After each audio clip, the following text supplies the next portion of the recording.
qui nous font confiance depuis la République démocratique du Congo et bien évidemment à travers le monde pour partager les nouvelles de ces beaux pays et pourquoi pas les nouvelles du monde. Bienvenue dans l'émission Debout Congolais, bienvenue sur GCAM Télévision.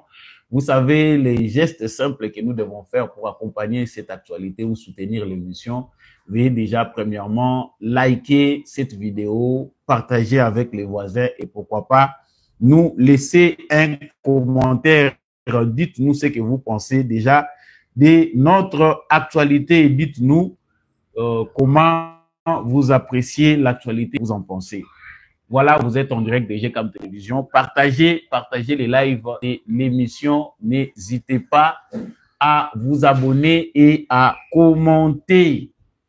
Merci à tous ceux qui nous rejoignent déjà. Bande Konyonso Bozali ko rejoindre Bisso na tombeli bino déjà boye malamu na katia émission Oyo. Partagez les lives de l'émission.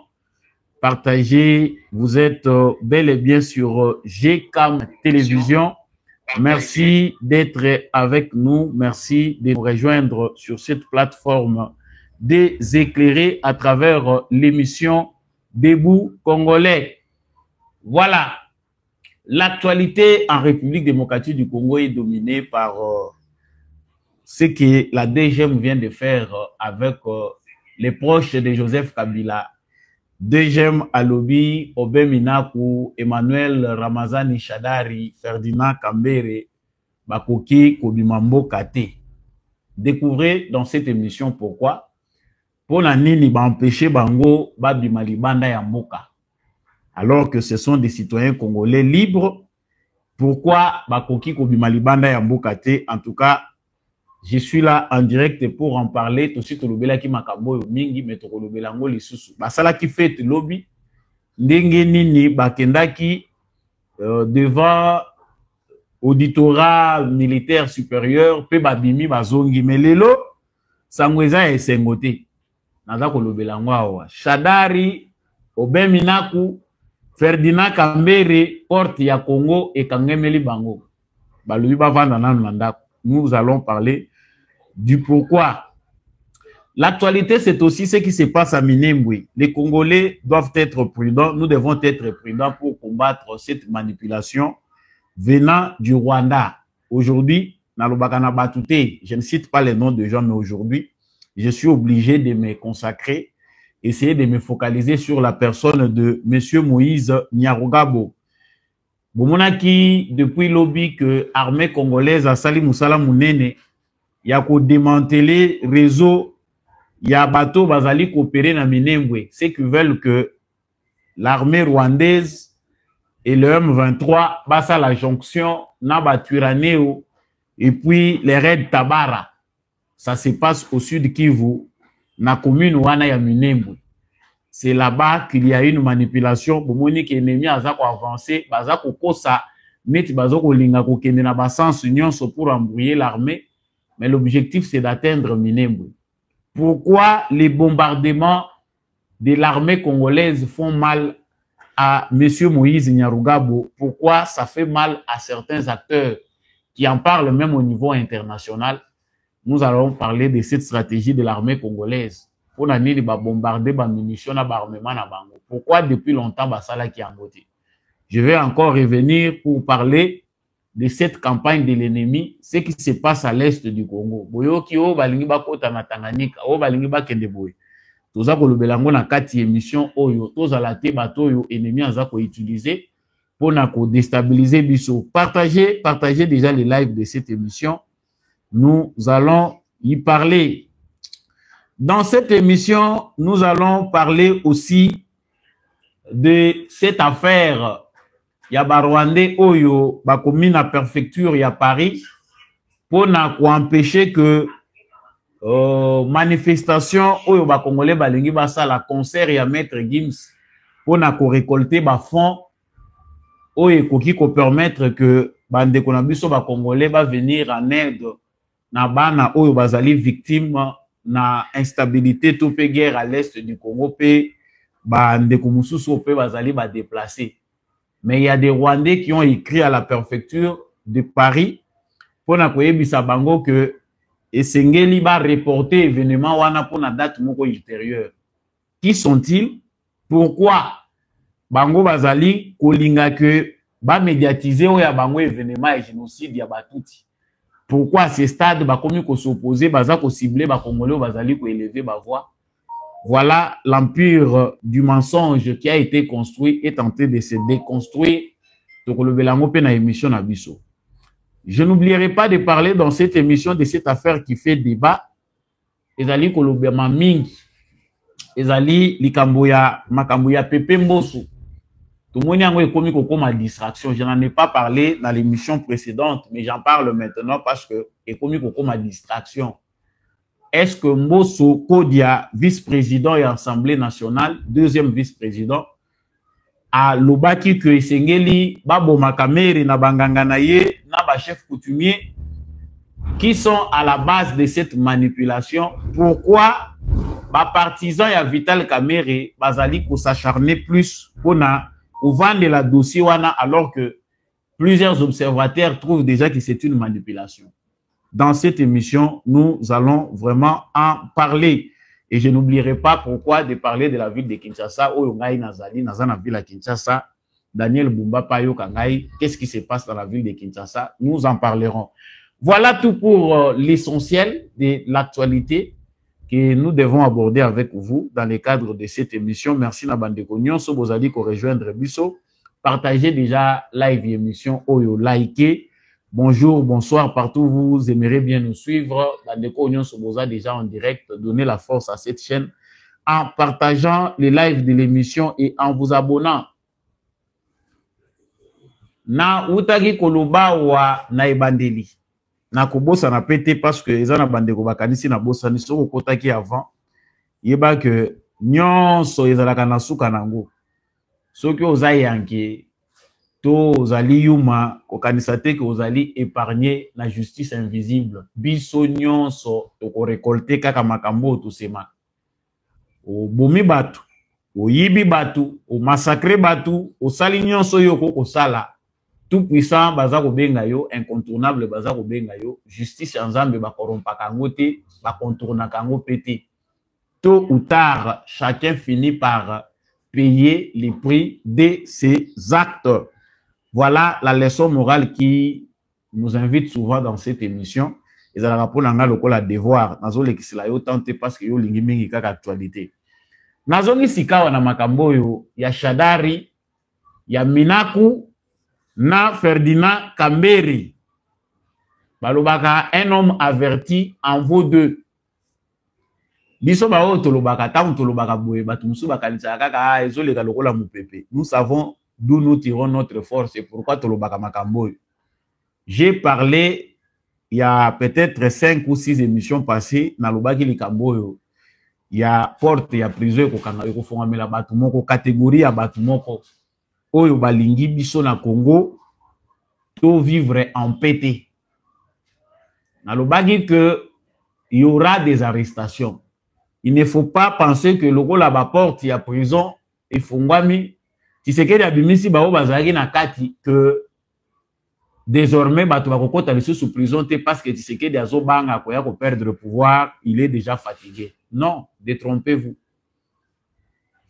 Et malheureusement, nyonso yo biso tozali koloba. Batu mususu bayoka na bango te. Tanto nzamba nde alobaka na nzela na biso pona koyebisa batu mususu ki bomilenge. Obe Minaku, Emmanuel Ramazani Shadari na Ferdinand Kambere bazalaki lobby déjà tout fait tout flamme. Pour na bango ezalaki déjà un début de victoire. Balobi, on nous avait invité, babenga kibiso kuna, makambo baesi biso eza presque makambo ndenge moko na we lobama ki na ministère et intérieur.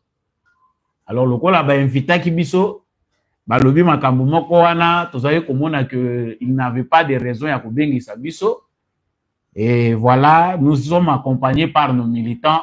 Hier, j'ai parlé dans le lobby ba militants. Bokoyo kaka ke lobeli ya Shadari quand il parle azako loba tango azobima. Shadari démontre clairement que batwana baza ba militant te, baza bato il faut baza la payer. Alobi bon, ils n'ont même pas laissé PCA même temps à Kolobate. Parce que fatigué, ils ont obligé Moutona Moutoise ou à moi quelque chose. Alors, Bibo peut s'en à 15 minutes. Na kende, sikoyo na koya kozongi la bino. Bandeko nyonso bazinga ki enanu avant de kokota na makambo ezoleka lelo. Ce sont des gens qui attendaient la paye. Bazozela mbongo la bango bafuta bango. Les gens du peuple perdent son nom, félicité, balobi, tozali fiers. Ya komona vraiment ndenge nini ba Congolais bazalaki mobilisé. Qui trompe qui? Ba Congolais bazala mobilisé pour accompagner Chadari, ba accompagner Minaku. Ce que vous nous prenez pour nous des amnésiques. Il y a découragé la classe politique à Congo parce que ils prennent des Congolais pour des idiots. Les Congolais n'ont pas de mémoire. Les Congolais n'ont pas le temps de juger quelqu'un sur base de son passé, voir ce qu'il a déjà fait dans ces pays. Monsieur Manuel Ramazani Chadari, qui est sorti en homme libre hier, Ayebi Makambo Yassara Lamboka Ote en étant ministre de l'Intérieur. Azali Lelo, Kozala na courage à Kolobalobi, non, Bazali Kobanga, c'est un régime finissant. La peur est en Angamu na Bango Babenga Kibisu. Yo nanu sifla souke betite yo badi déjà au CP là. 5-15 minutes, Toyebis comment ça a fini. Le jeune qui avait accompagné Chadari, Ferdinand Kambere et Oben Minaku, Bazali na besoin bambongo na bango, et ça s'est fait. Il cherchait moko ya ba jeune na ye, ba secrétaire na ye atambola na bango pour résoudre le problème ya carburant ya bateau ba yaki ko accompagner bateau à $10 bazali, bateau à 10 000 francs bazali. Ainsi va la vie. Tant bateau bi sabino pe bateau bazali awana pouvoir. Qu'il faut bien, il faut que la jeunesse occupation, ba jeune il faut bazala occuper. L'oisiveté, le manque d'emploi fait que les jeunes bazali tirés dans tous les sens. Donc, côté où il y a un zala, soka moni babengi, baebisi telemaka kazala ta ya côté le makaka soit 10 000 francs. C'est lui qui a faim, qui ne peut pas faire autrement. Il ne peut qu'aller de bomona ki bato ba accompagner ki ba Chadari na ba Minaku. Mais on ne chante pas la victoire avant la guerre. Biso bato toyebi profondeur à likambo toyebi que la justice congolaise, à un moment, lorsqu'il faut interpeller les opposants politiques, les acteurs politiques, et que la moko, justice congolaise est tambola moko na température ya Félix Tshisekedi. Donc, quand Félix Tshisekedi ne veut pas être mal jugé, alingite bamona ye lokola mutu moko azali ko arrêter bato arbitrairement, azali ko tondi sabato mingi na boloko, ça donne ce qu'on voit. Babengi Batu. Il faut qu'on se pose la question pourquoi ils ont fait 7 heures de temps Nakatia auditorat. Baz auditionné bango 7 heures, Moussous bazo zoye 2 heures, 1h30, ou bazui 2 heures. Au total, c'est 7 heures. Même à Taba Yebisio Makamboueleki Nakatite, il faut déjà gravité à l'Ikamouya Moutou bazui 7 heures. Na Moussala ou Yebi Zambongo Ebele. Mais ce sont ces 7 heures de temps de Chadari, Oben Minaku, na Emmanuel, na Ferdinand Kambere Basali Kuna. Ba poser bango ba question. Parce que moni batebele ba fo chakatang baza ko kende devant justice. Makamuna yo zoloba, ozomona munoko supu lobi na loba bazo tuna yo mituna même ya oyo zomona pete wana lobi na répondra kaka. Chadari et Oben Minaku ont répondu. Mais ce qu'ils ne savent pas, c'est que Bato, il fallait qu'il se confronter na bango. Bato, basali ke bango ba benga na justice militaire. Nanu ba monanité. La justice avait voulu d'abord procéder na ndenge wana ya ko mener enquête. Ba yebisa ki bango ke bozo ya ko éclairer justice. Il y a beaucoup de questions qui ont été posées. Makambo wana nyonso bato wana balobeli yango te tango babimi libanda parce qu'ils ont besoin de manipuler l'opinion. Cette manipulation-là, vu le contexte d'aujourd'hui, on sait que la manipulation n'a pas sa raison d'être. Il est déjà régime naïsa aux abois. Félix Tshisekedi ne peut plus maîtriser la situation, qu'il est obligé, par peur, d'arrêter des opposants procéder par des arrestations arbitraires pour abattre Sabato. C'est l'impression que veut donner Emmanuel Ramazani Shadari dans le cadre de Moussous a perdu au Bazara qui est invité. Mais déjà, Bayebisi Bango Kuna, Bayebisaki Bango que Tokozala Lissous a besoin de Bino. Vous retournez, mais le mouvement de Bino est limité. Parce que nous n'avons pas encore terminé avec vous. Information union sur Bino ou Pesibiso. Yango, est-ce que Makambo Tolobi ou Nabino est Yango? Eh, Yango Tolobi. Ils ont répondu. Mais, pour éviter qu'on puisse avoir raison, pour que va créer des ordres dans l'opinion, basali allusion nango tetango bazobi malibanda na presse. Si quoi lelo, lobby ezala qui fait balobi que voilà, nous retournons en l'homme libre. Ce que ezala qui na régime ya Kabila. Ndenge Oben Minaku, na Emmanuel Ramazani Shadari et les autres bayaki ko se présenter bakozongate.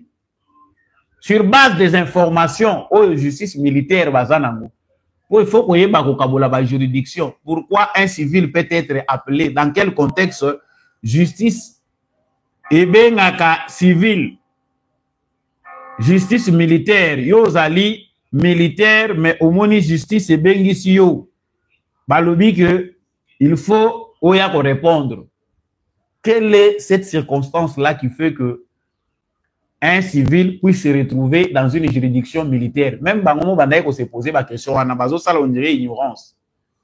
On dirait éviter par raison nini et ça dit que va se retrouver dans l'enceinte, il y a justice militaire. Juridiction wana ce qui va bengi civil, c'est que makamu civil wana sali ezali lié na sécurité ya mboka, ezali ko toucher dans sécurité ya mboka. C'est que azana ba activité moko ezali ko mener, ezali ko toucher sécurité à l'état.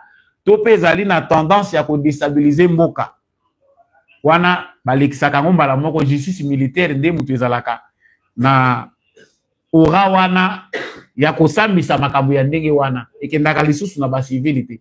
Ya boyoki bango moko baza ko s'agiter, ba se poser question balobi comment nous qui êtes civils, nous qui sommes civils, tokoki ko se retrouver baza ko benga biso na juridiction militaire. Mituna batuna ki yo una oyebaki te eza mituna baza ko tuna wana eza na lien na makambo yo ezali ko toucher sécurité ya mboka. Des escrocs qui veulent aujourd'hui mentir au peuple congolais. Il fallait bazala na courage ya kosala compte rendu moko sincère ya makambo yo bango balobaki kuna ba répondaki kuna. Lelo sikoyo biliaki bango bikoki o tata moko alobaka biliaki bango bikoki yango tozo komona. Vous pensez que bozo ça la chantage na Tshisekedi comme Tshisekedi veut donner l'apparence, l'image du respect d'un pays de droit et d'une démocratie juste pour na bato nyonso. Bato wana balingi ba utiliser ngo ekoma lokola signe ya faiblesse ya Tshisekedi pour bango basalela ye chantage. Donc ce qui Tshisekedi a meki ko kanga biso ebele na bala moko tokoloba que voilà, le régime est en train d'arrêter arbitrairement les opposants. Justice ya Congo est jouée d'incompétence. Aidez-nous à amener cette histoire à la fin. Toyebi kezali likambo lié na phénomène mobondo. Insécurité o eza na ville ya Kinshasa. Bakabiliste bayebi yango malamu. Je ne peux pas revenir sur beaucoup de choses autour de la émission passée. Oh, tozo mona pe que sécurité en mboka. Ba service na biso pe bazo kende kaka ndenge moko na makambo tolobaki. Yango moni lelo bayebisi bango bon. Basi bayebi ba méthode na bango.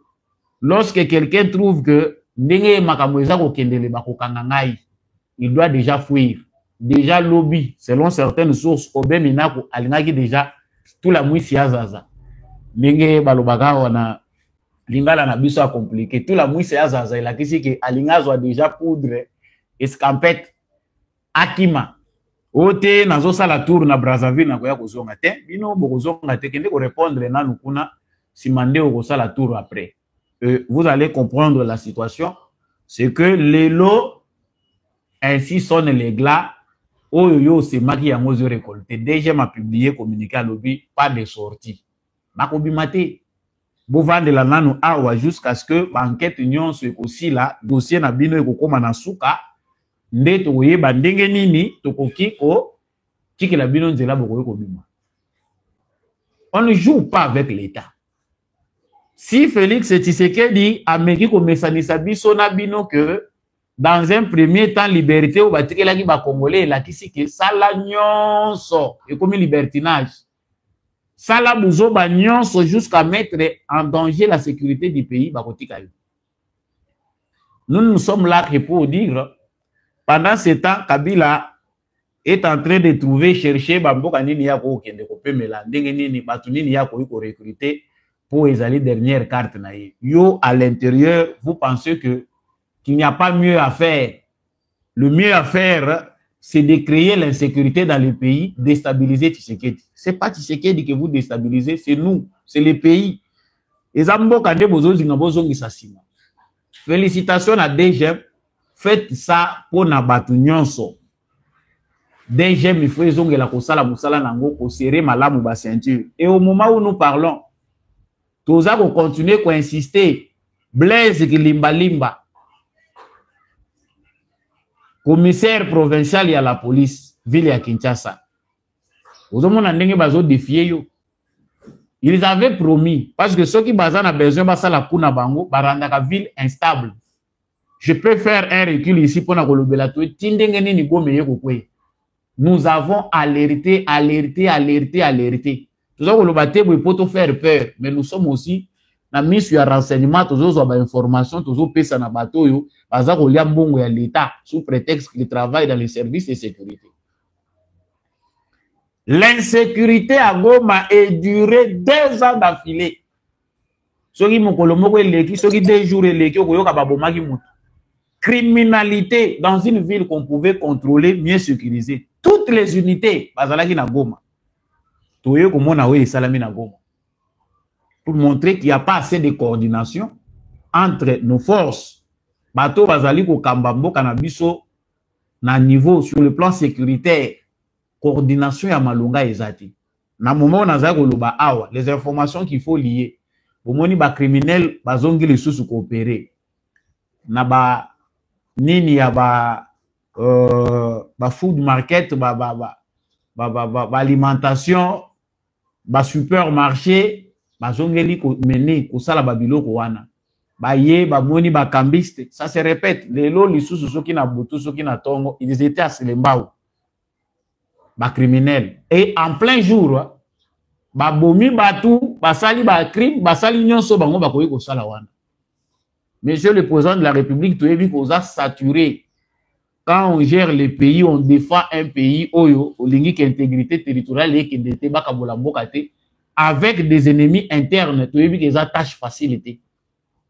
Mais comment faire?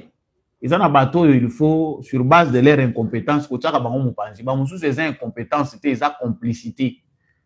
Ville ya Kinshasa, ils ont ville paye à surveiller ma casse, pour surveiller bien ma kamouza ko na Kinshasa. Les crimes au Bomoni reprendre, ils allaient sabotage, ils ont bien organisé. Baye na Wileri, basali, bake na matete, babomi batu, na supermarché, po ba lukabazwa, bakei, bakomi na Selembao, et ainsi de suite. Donc, pour ce qui est de ces points, il y a Emmanuel Ramazani Shadari. Comprenons bien que Mutuna Mutu, Azakozwa Oya Lukaki. Yangwane Sengeli Basala Makamuna Bangu. Sangwa mibale ezali makambo eleki na aérodrome ya Minembwe lobby musala oyo FARDC salaki tomoni ezali décrié na ndeko na biso toyebite tokobenga ye ndeko ndoki na biso to tokobenga ye ndeko na biso. Il fut député ici chez nous. Ezali monsieur Moïse Nyarugabo. Monsieur Moïse Nyarugabo Azali ko interpellé président Félix Tshisekedi. Je vais d'abord lire son titre.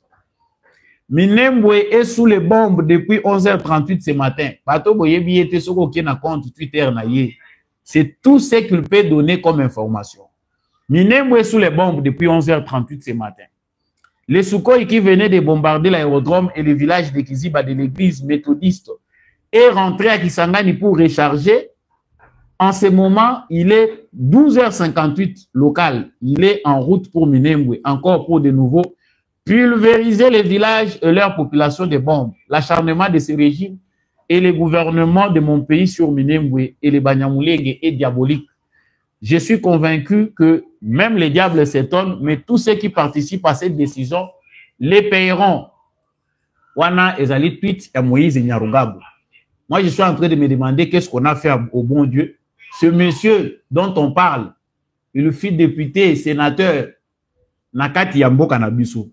Les circonstances où Esali Kazala élu, toyebi yangote. Wana énerva nangate, énerva bato nyonso baza komona lelo direction ya pouvoir na Tshisekedi Mabete. Cette milice oyo ya Twirwaneho oyo bake ko bombarder, basi basali déclaration na bango officielle que bango bazali déjà ko rejoindre M23. Souci ya M23 na moment oyo souci ya armée rwandaise ezali ya kofongola couloir baya ko se rallier pour batutana basa la jonction M23 na mouvement wana parce que bango bakangama penda na Minembwe. Armée congolaise lokola biso tozala kaka na ba réaction, on ne planifie pas. Jusqu'à ce stade, tu sais que d'ici 6 ans yango toza nango na pouvoir. Biso toza kaka na niveau ya ko réagir. Pas agir, mais nous sommes toujours dans les réactions. Oui, il y a des circonstances selon lesquelles observation et osenga que tous à la gare na la garde, tous à cause de la poto ça la réaction. Mais ils ont un contexte mingo ils ont ça là que ce sont des erreurs ou tous à commettre. Batu oti bazali ko boko makuna bazali ko se planifier baza ko planifier ba action na bango batala ka bango armée a bombi bango. Baboya ko ya ko répondre na appel. Il y a président de la République lorsqu'il s'agissait, il y a processus à Nairobi. Le mouvement nyonso rebelle congolais, ba répondaki, ba o certainement ba o baza patriote, ba répondaki ba lobaki baza satisfait, l'appel ya Tshisekedi pe ba yokaki mutu moko, ba monaki mutu moko aza attentif na ba attente na bango pe ba demande na bango. Mais bango ba répondaki. Et aujourd'hui, ba déclarer ouvertement où ils ont ambition na bango. Ceux qui Minembwe ezalaki pembeni ya frontière na Rwanda, mbele momo bango basi ba déclarer que tout comme pays. Ils font tout pour manipuler les populations environnantes. Mbongo ezali na fond na bango na États-Unis. Oyo baninga ya Nyarugabo. Ça c'est un rapport du gouvernement américain. Basangisaka pona ko financer mouvement wana Twirwaneho na Red Tabara. C'est l'argent qui vient de là. Mais le rôle armée congolaise, na réaction na ya moni que ceux qui bapesi le sous mouvement wana une semaine, 2 semaines. Ça veut dire M23 bokosutuka ka bakomi na Minembwe. Je l'ai dit dans les émissions qui sont passées, batwana il ne faut plus minimiser l'attaque na bango. Toyebi ke baza déjà produit fini. Ce qui s'est fait au niveau international, ezali kotalisa clairement que la grande bataille ils ont déjà à 90% déjà gagné par le Congo. Grâce aussi à la diplomatie de Félix Tshisekedi. Mais, menace oyo persistante, tokoki ko ignorer en côté. Ce qui m'a tiré bango une semaine, comment imaginer que na Minembwe, petit porteur ezoya, et koti que la bango ba munitions.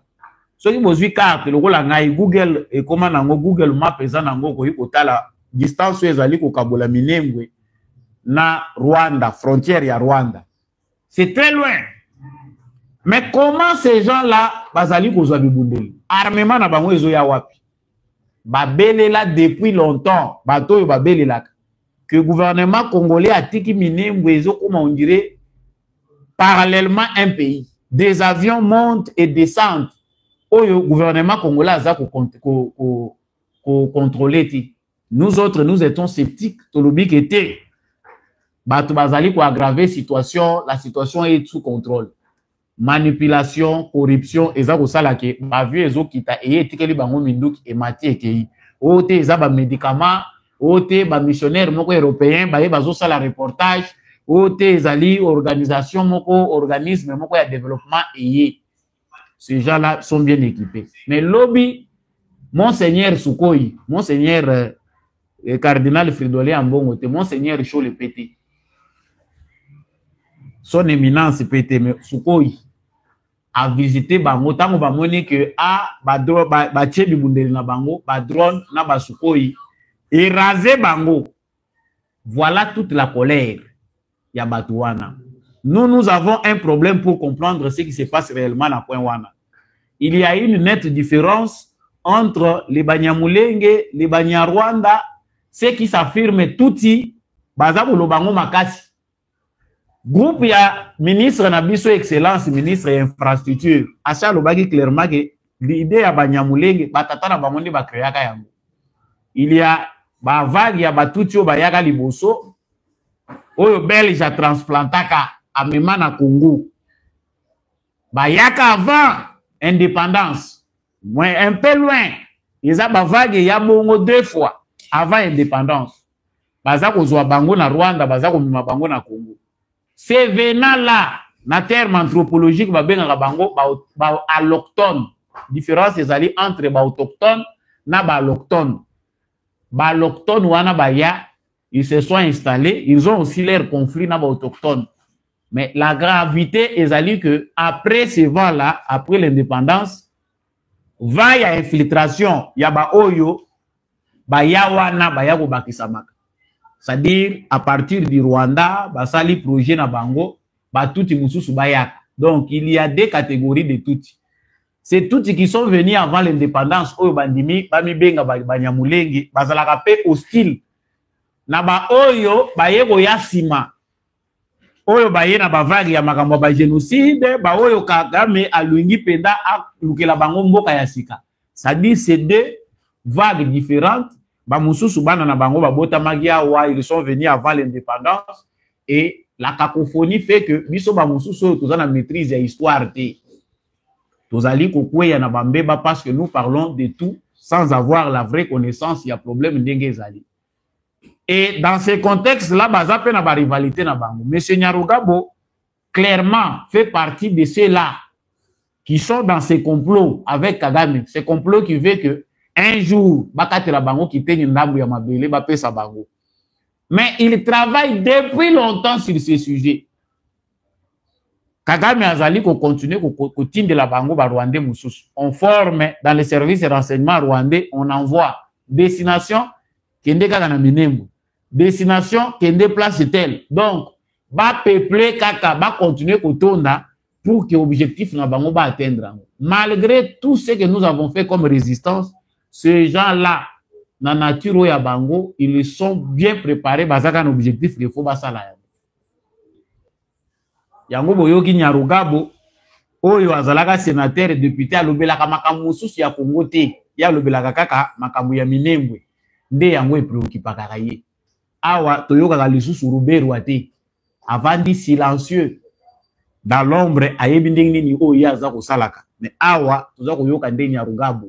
Basali boye, chers Congolais, nous devons faire taire cette manipulation en nous mobilisant, en contredisant les réseaux sociaux et petits paroles na bato nyonso. Nous devons contredire parce que ça soit aux États-Unis ou en Europe, question oyo ba exploiter kango mingi, ça fait partie de leur marchandise. Sous prétexte ces années, gouvernement congolais a bombardé la population touti. Il y a une communauté menacée, il y a un génocide. C'est une question où ils allaient préoccuper Kagame. Moko ya ba Libye na ye, c'est qu'il y a une communauté menacée au Congo. Le gouvernement congolais bombarde des gens armés qui mettent en danger la sécurité du pays. Mais il y a des gens qui crient déjà que Bazali ont bombardé des bangos. Nous devons le savoir. Au gouvernement congolais, moi je me pose seulement la question. Ba moyen tozan na ngwebele. Même le président Lobela qui a ba milliards au ba yebisa ki biso ba vanter. Qu'est-ce qui manque d'avoir une task force Yakivu avec des officiers bien formés au bazana maîtrise la géographie? Qu'est-ce qui manque de former des compétences particulières uniquement pour les Kivu? Lorsque la menace est mingi concentrée place wana, tu veux dire que menace est générale pour tous les Congo, mais menace est comme beaucoup plus particulière na Kivu. Pourquoi pas former des officiers spécialement pour la question ya Kivu? Avoir un département où ils allaient uniquement pour Kivu. ceux qui bazako nommé yo na Kivu, même renseignement ici yebi ke muto yo aza rodé to former ye à côté du laboratoire, il a reçu toutes les formations nécessaires pour que à intervenir dans la zone 1. Mais ce que toujours au cas moi que président de la République a sali 6 ans, ba conseiller na militaire, bato a s'entourer na bango, enthousiasme ezakaka ya cop ya kosomba bibundeli. So ba lobi to lungo soma ba drone wana botamboli mokili mobimba po boyebi ke ba millions ekoya to koyeba ndenge nini to kobanda kozwa. So ba liba ke ne soma ba munitions un peu de la même manière que l'époque à Mobutu. Pona Mobutu na suka na yawa. Je ne dis pas que Tshisekedi a commis na suka. Na suka ya Mobutu awa. On l'a induit en erreur. Ba officier banda ko wele la nini. Ba clan Gwandi na Ngwaka banda ko bomana bazo bomana la nini. Mbongo ya kosumba bibundeli. Ah, bah, pendant ce temps-là, les rebelles, baza ko avancer na bango, koto bango bazo wele la achat ba arme, ba commission. Ndenge nini bango kuna ba ponani bango na bango baza ko continuer ko lia mbongo ya mboka biso tozo ko lia te. Tina ndenge Mobutu akeyawa ba mususu ba kufi, ba mususu ba s'exila. Tana oloba ba mususu ba yebi ba réalité wana. Monsieur le président de la République biso toza ba civil. Mais ba conseil na biso ba makamusu tolobaka ezali pe important pe tozwa kango pe au prépé ya batu oyo bazali pe une expertise wana. Il faut un département spécialement pour la question ya Kivu. Même ndenge toke ko savier na ba américain toza ko vanter tolobi accord ceux qui ont déjà signé avec les États-Unis, oui, toza sécurisé. Mais si nous n'avons pas un plan, une stratégie propre à nous, une organisation propre à nous, basé sur des années, tu sais que dans 10 ans, voilà catégorie à militaire na bango à l'est du Congo. Comme les zones moko rouge, zone moko très convoitée, voilà type ya militaire. Au militaire ya zo baba ko tinda les sous na Kivu. Sur base de ce qu'on a vu. On ne peut pas blaguer avec les renseignements na coin wana. Ceux qui aujourd'hui toza ko avancer. Mais ala toza ko kende, to ndimi na biso. Les Américains, baza pe enthousiastes, bazali na esengo mingi, bamoni ki eza accord moko, eza ko faire profiter bango. Est-ce que nous-mêmes, tozali na carte na biso, toza déjà na agenda na biso, eza bien planifié, pour que, ba Américains bayaka na bango bien, lobi tokoya ko finga bango. La sécurité, baza capable ya komemangwawa. Mais soki biso moko toza organisé te. Bino na bomona te ba Américains ba déployer bango ba ye, basali pe ba makamuna bango moni ba fini Kagame na kingo Kagame ki mais bino moko soki bozo ko ka s'organiser te awa na makamuna bino bomoni pe baluke li bino lisusu na logique ya ba relation entre les puissances zo ba balakisa ka ye mayele te azawana po ba exploiter ka ye ti mikolo bino moko bo comprendre que nous avons aussi nos devoirs biso moko il faut to mizongela na niveau na biso po to ba ko évoluer. Voilà de quoi il s'agit. Monsieur Moïse Nyarugabo, de la même manière que vous avez traqué Pero Luara, de la même manière qu'il faut traquer ce monsieur-là. Parce que c'est un Congolais, vu qu'il a utilisé passeport congolais à Zanangoti Lelo, il a été député, il a été sénateur, mais Makamboaza ko sala comportement naïe, ils allaient digne d'être un Congolais. Cette question, moi je pense que ils allaient au sein un laboratoire, il y a des historiens, ba scientifique na biso ba vendre la question oyo avoir une opinion officielle oyo biso nyonso tokolobela sans discussion parce que awa soko olandi na télévision olandi Patrick Muyaya olandi président de la République yemoko olandi maman premier ministre olandi ba militaire na biso cacophonie ezali on ne sait pas avoir une version unique oyo biso nyonso ba congolais faut tout adopter. Ça aussi c'est une erreur. Ne pas insérer cela dans l'éducation nationale et savoir comment orienter les Congolais de manière officielle.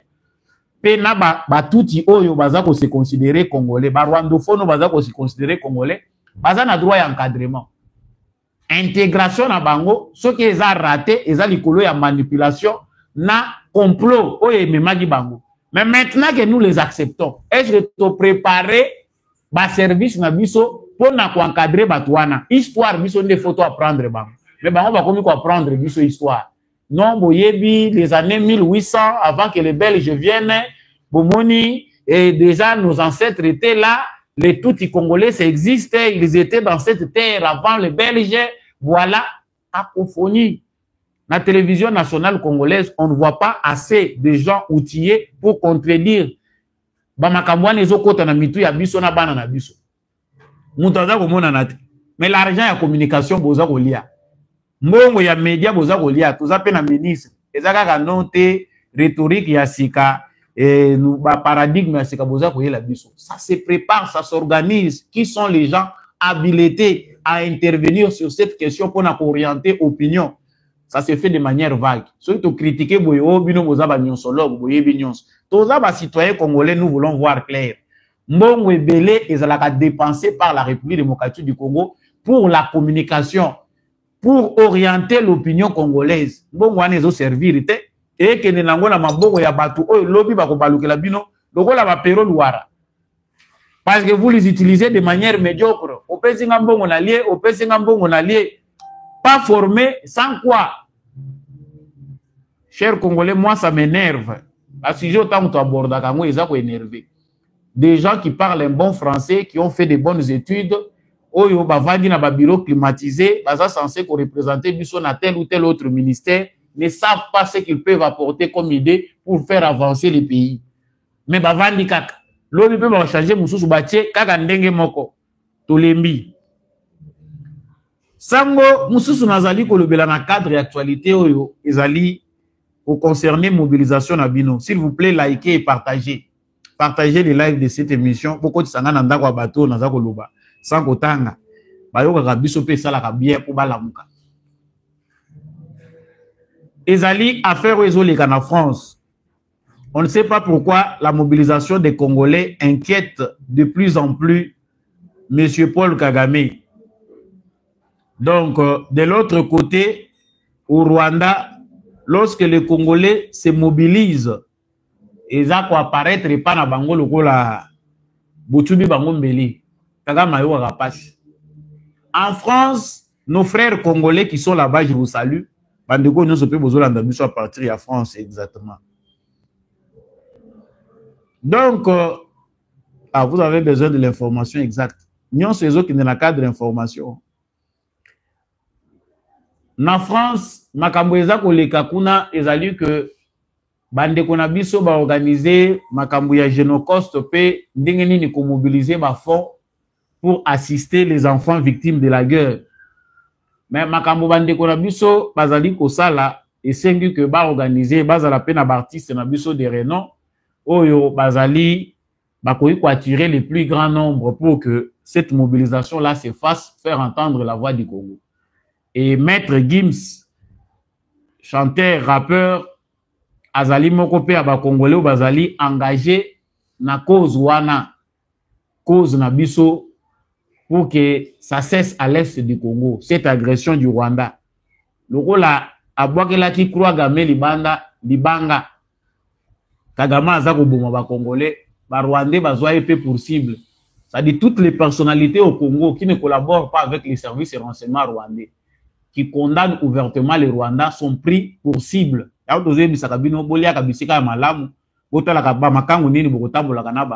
blague pas du côté à service ya Kagame. Je dis ça pas pour vous faire peur, mais vous devez savoir vous comporter. Parce que nous autorité, nous personnalité, nous public, na Congo, ou yataka Rwanda, azwaka menace na retour. Au moment où tina privé, même biso tozo communiquer au youtube que tous allons épargner te. Aux hommes on a ba numéro le les a public, babandi kolanda yo, baza ko benga yo, to kozwa yo, to kosala boye. Donc les mêmes méthodes qu'ils utilisent avec les citoyens rwandais, c'est les mêmes méthodes qu'ils utilisent avec tous les autres citoyens. Aucun État du monde n'est épargné face à la manipulation du Rwanda. Cette organisation, cette association des Rwandais en France ne veut pas balingité que le 7 avril, les Congolais, concert Rwanda, ils allaient organiser, les Congolais, ça la paix makamwa Génocoste. Ils sont déjà habitués à leur mensonge qui est déjà ancré dans l'opinion publique européenne et plusieurs gouvernements européens, ils ont déjà intégré ça. Même tout dans le Congo, génocide de tout. Au lieu qu'on parle d'un génocide rwandais, où il y a des toits de Hutus et de Tutsis qui sont morts. On parle d'un génocide de Tutsis. On a fait des Juifs rwandais. C'est quoi le mensonge est commis déjà périmé et que la vérité éclate au grand jour. Les Congolais se sont réveillés. De plus en plus, des associations de Congolais se mobilisent. On ne peut pas les citer tous ici. Tout le monde dit que ils ont inquiété Bango. Comme ils ont leur réseau, Bakei Kokomela, préfet à Paris, la préfecture à Paris, Bakei Kuna Bakomi Balobi, Bazar Osenga qui va reporter manifestation à Congolais pour une date ultérieure en raison de la commémoration de ya Bango et Tombakasoki le 4 avril. C'est quoi là? Vous avez toutes les précisions. Donc, il y a Congolais qui annulé Ango, va pousser Ango la date ultérieure. Mais va ça des chances na ya Bango. Malheureusement pour eux, et quoi na pouli ya mabe. Ndenge balobaka wana français na biso lingalisé au kwei na poli ya mabe osali calcul ya mabe na niveau na biso awa na République démocratique du Congo ba congolais nyonso les congolais normaux hein, je ne parle pas de corrompus na batu oyo bazali conscient na ba acte bango baza proposer les congolais normaux n'ont plus besoin de quelqu'un pour convaincre bango sur situation où les autres traverser. Ils savent au lingatiseke du toté ce qu'ils peuvent prendre comme position. Bande Konabiso pe ba Congolais ba réagir. Merci à Jean-Louis Timbalanga, le président de Convergence pour l'émergence du Congo. Il n'est pas comme le préfet à ABC Bango, à comme le préfecture et à Paris. À ABC Bango, non. Événement, on est d'abord d'ordre culturel. Ils appellent pour la mémoire, il y a des Congolais, surtout pour mobiliser les fonds. Voilà, les Congolais ont besoin de ça. Toujours linga ba Congolais ya boye oyo boza capable ata boza 20 30 bino moko bomitu na batuti baza combien bato baza ko accompagner Kagame baza combien mais parce qu'ils sont organisés même cause moko injuste cause moko barbare oyo bango balingi bakoma puissant en massacrant les autres en empoisonnant tout le monde mais parce qu'ils sont mieux organisés ils sont partout dans toutes les institutions du monde. So, il y a touché l'intérêt na bango, au kutani na bango na nzila na bango. Chers Congolais, à l'interne comme à l'externe, organisons-nous. Bo s'organiser penda ya solo. Olingo wele la babokonzi mingi. Une petite organisation, au lebo zalagaga simple, eza nango makambo ko wele la bokonzi te yo lingo le kaka liboso. Na lobaka ya makambo le kaka ya Canada, batu bakanisa yo muto yebisinga. Ça se passe aussi dans des associations de Congolais, même en Europe. Même aux États-Unis, moi, une petite organisation, au lieu seulement bochaka ka intérêt ya mboka liboso, bo weleli ba bokonzi.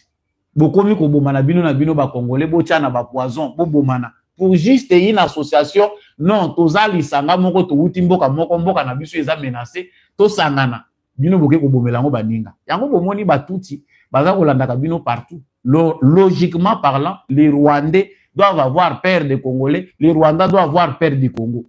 Mais biso mokonde to sali que dignité na biso ekende. Maître Gims, sachez que vous avez le soutien de tous les Congolais. Il faut que cette mobilisation continue. Ba Congolais nyonso bozali na sima ya mouvement oyo esengeli ekende liboso. Bo lembate awa naza kolobawa ils ont activé. Boyoki Kagame tomboki aza ko bengana na ba ambassadeur na zolongola bango. Pourquoi lui ne blague pas? Yeza logo la démocratie ya président Tshisekedi te moni mutaza ko sala mabe batikeli ane mobimba be bisalisusu et pas Kagame balongoli yo en plus il te considère comme un traître alukia bomayo boyoki ambassadeur na na Nations Unies akomi ko luka exil parce que là-bas ça ne blague pas lui il veut les résultats so il s'agit que bato ba ku famille pour atteindre les résultats lui là-bas. Tout le but est que Tshisekedi passe à la bongo, mais à un moment, il faut être accro au résultat. Ce qui résultat exact, tina ya mutuana vous à la place à Zali exact, allez. Il faut que l'ongolaye. Président Tshisekedi, il faut l'ongola pe bolingo mingi azana ngoya batu. Tout le but est comme un criminel, le rôle à Kagame, mais à un certain moment, on a besoin de résultats. Et quand quelqu'un boite, bozo bombaye, ozo comme le rôle à complice ya bambe banaye. Donc, moi, pragmatisme, mais aussi que quand quelqu'un fauche, on le met de côté. Aïe, bah, le Congo, c'est plus de 100 millions d'habitants. Pas de diplôme, n'a pas de à l'interne comme à l'externe.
Vers la République démocratique du Congo, c'est un petit problème technique. Son et Kimaki Bisso. Voilà, je pense que vous avez Bisso. Émission et comme Souka. Merci l'équipe technique qui a accompagné Bisso. Merci. Na bande konyo so bolandi biso de partout à travers la République démocratique du Congo et à travers le monde. Naina bino na banza to okuta na prochainement na émission mususu. Au revoir.